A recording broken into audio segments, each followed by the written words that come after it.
അല്ലാഹു സുബ്ഹാനഹു വ തആല നമുക്ക് ചെയ്തു തരുന്ന അനുഗ്രഹങ്ങളെ ഓർക്കുക എന്നത് വളരെ വലിയ പ്രാധാന്യമർഹിക്കുന്ന കാര്യമാണ്.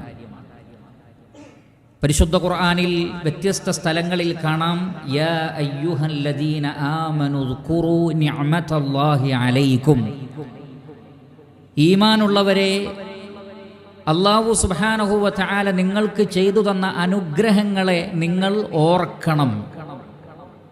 ഫഅമ്മാ ബിനിഅമതി റബ്ബിക ഫഹദ്ദിസ്. നിന്റെ രക്ഷിതാവ് നിനക്ക് ചെയ്തു തന്ന അനുഗ്രഹത്തെ സംബന്ധിച്ച് സംസാരിക്കണം.